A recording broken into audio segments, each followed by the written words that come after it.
टमाटर की फसल को किसी भी मौसम में उगा सकते हैं, इसलिए काफी किसान भाई हाइब्रिड बीज उच्च कीमतों पर खरीदते हैं, जिससे उनको कम मुनाफा होता है। इसलिए टमाटर की पौधशाला लगाना एक अच्छे मुनाफे का फैसला है। तो चलिए टमाटर की पौधशाला लगाने के बारे में जानते हैं। 2 तरीके से टमाटर के पौधे तैयार किए जाते हैं, जिसमें पहला है बिना मिट्टी के पौधे तैयार करना। वैसे तो ये आधुनिक तरीका है, लेकिन इसको बहुत सारे किसान अपनाकर पौध तैयार कर रहे हैं। इस विधि में पौधशाला खेत की बजाय गिलास नुमा ट्रे के अंदर लगाते हैं। इस गिलास नुमा संरचना में मिट्टी की जगह नारियल का बुरादा परलाइट या वर्मिकुलाइट से भरते हैं। इसके बाद इनमें एक एक करके बीज की बिजाई करते हैं। बिजाई करने के बाद इसमें हल्की सिंचाई कर देते हैं। इस विधि में मिट्टी का उपयोग नहीं करने से आपकी पौधशाला मिट्टी से होने वाली बीमारियां और खरपतवारों से होने वाले नुकसान से बची रहती है।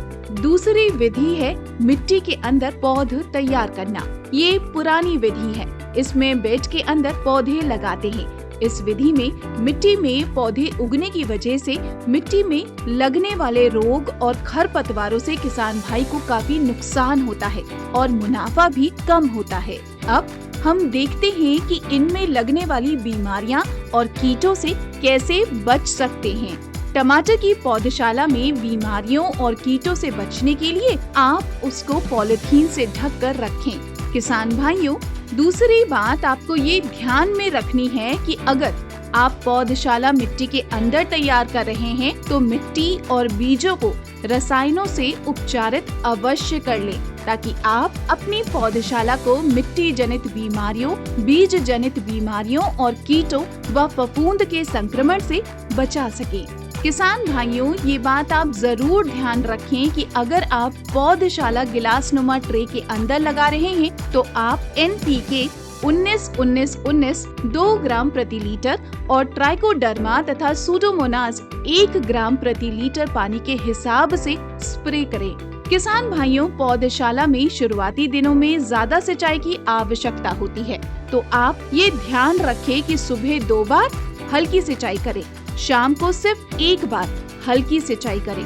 अगर ये सिंचाई आप फव्वारा विधि से करते हैं तो आपको अच्छा फायदा होता है। किसान भाइयों, टमाटर के अंदर एक कीट लगता है जिसे रस चूसक कीट कहते हैं। इस कीट से बचने के लिए नीम ऑयल का 2% प्रति लीटर या इमिडाक्लोप्रिड का 0.5 मिलीलीटर पर लीटर के हिसाब से पौधों पर छिड़काव करें। कभी कभी पौधशाला में ज्यादा पानी भरने की वजह से जड़ों में गलन शुरू हो जाती है। इससे बचने के लिए कार्बेंडाजिम 2 ग्राम प्रति लीटर पानी के हिसाब से पौधों की जड़ों में डालें। किसान भाइयों, ध्यान रखें, ज्यादा नमी ना होने दें। ज्यादा सिंचाई करने से टमाटर में मोल्ड यानी फफूंद जनित बीमारी हो जाती है। जब आप पॉलीथीन लगाएं पौधशाला के ऊपर तो ये विशेष ध्यान रखें कि उसमें नमी ज्यादा ना बढ़े। अब हम देखते हैं कि कब हमारी पौध तैयार हो जाती है और उसे अपने खेत में कब लगाना चाहिए। किसान भाइयों, ये बात ध्यान रखें कि टमाटर की पौध 20 से 30 दिन के अंदर तैयार हो जाती है। वहीं दूसरा तरीका ये है कि जब पौधे के अंदर 3 से 4 पत्तियां आ जाएं, तो वो पौधा रोपण के लिए तैयार हो जाता है। पौध रोपण का सबसे उपयुक्त समय दोपहर के बाद का होता है। आप इस समय ही पौधरोपण करें। रोपण के तुरंत बाद में हल्की सी सिंचाई करें ताकि पौधों की जड़ों की ग्रोथ काफी अच्छी हो।